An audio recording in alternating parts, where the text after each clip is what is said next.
आपको दिखाते हैं अहमदाबाद की तस्वीरें, जहां हालात सबसे भयावह है। सड़क पर एम्बुलेंस की लाइन लगी हुई है।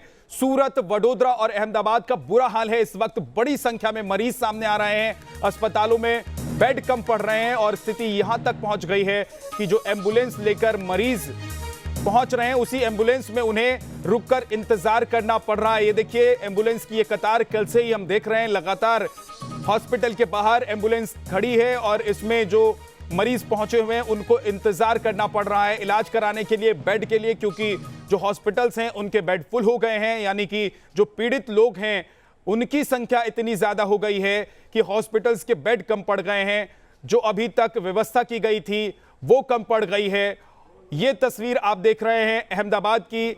न सिर्फ अहमदाबाद बल्कि सूरत, वडोदरा, इन कई शहरों में, कई इलाकों में हालात बहुत ही बुरे हो गए हैं। कोरोना की वजह से लोग बड़ी संख्या में हॉस्पिटल पहुंच रहे हैं इलाज कराने के लिए। जिनको कॉम्प्लिकेशंस हो रही हैं वो पहुंच रहे हैं हॉस्पिटल इलाज कराने के लिए, लेकिन स्थिति इतनी गंभीर हो गई है कि लोगों को एम्बुलेंस में ही रुकना पड़ रहा है। जो मरीज पहुंच रहे हैं उन्हें एम्बुलेंस में घंटों इंतजार करना पड़ रहा है। तस्वीर आप देख रहे हैं कि कई एम्बुलेंस लाइन में खड़ी हुई है। दरअसल ये वो एम्बुलेंस हैं जो मरीजों को लेकर हॉस्पिटल तक तो पहुंच गई, लेकिन इसमें जो सवार मरीज थे उनके इलाज की व्यवस्था, उनके लिए बेड की व्यवस्था हॉस्पिटल में नहीं होने की वजह से सड़क पर एम्बुलेंस में ही उन्हें इंतजार करना पड़ रहा है। और स्थिति यहां तक है कि देखिए, अब वो यहीं हॉस्पिटल के बाहर एम्बुलेंस में मौजूद हैं और यहीं पर उन्हें ऑक्सीजन दिया जा रहा है। जो सुविधाएं, जो व्यवस्था, जो इंतजाम किए जा सकते हैं वो करने की कोशिश में हॉस्पिटल के डॉक्टर्स और हॉस्पिटल का प्रशासन।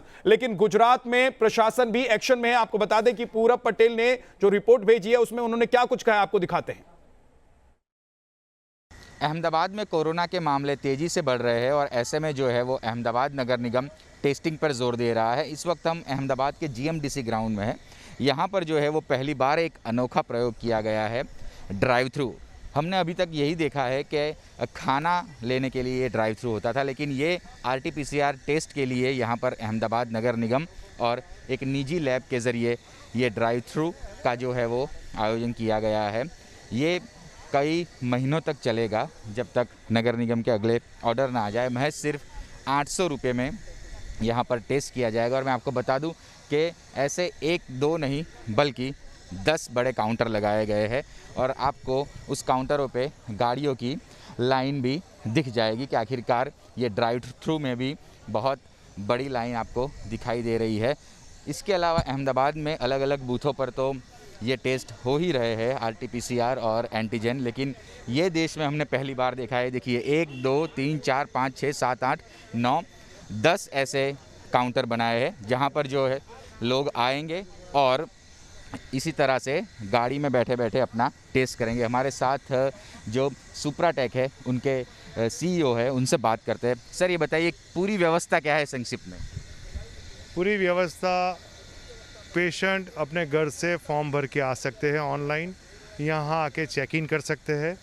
वो चेक इन करेंगे तब उनको बूथ और वो अलॉट हो जाएगा नंबर, टोकन नंबर, और वो आके यहाँ आएंगे। उनका पूरा रिकॉर्ड तैयार रहेगा, सैंपल कलेक्ट किया जाएगा, उसका जो पेमेंट है उनको गवर्नमेंट अप्रूव्ड पेमेंट है वो पेमेंट देना है और दे कैन रिलीव्ड।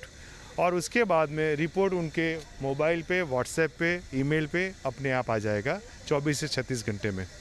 बिल्कुल, देखिए काफ़ी आसान सुविधा है और आज पहला दिन है और पहले ही दिन कई सारे लोग जो है वो इस ड्राइव थ्रू के ज़रिए अपना टेस्ट कराने के लिए पहुंचे हैं, क्योंकि संक्रमण ज़्यादा है शहर में और टेस्टिंग पर जोर देना ही अब सरकार की बहुत बड़ी जिम्मेवारी है। तो इसी तरह के ड्राइव थ्रू की व्यवस्था जो है वो अहमदाबाद नगर निगम ने अहमदाबाद के इस जीएमडीसी ग्राउंड में की हुई है। अहमदाबाद से हितल खत्री के साथ पूराव पटेल, न्यूज़ नेशन।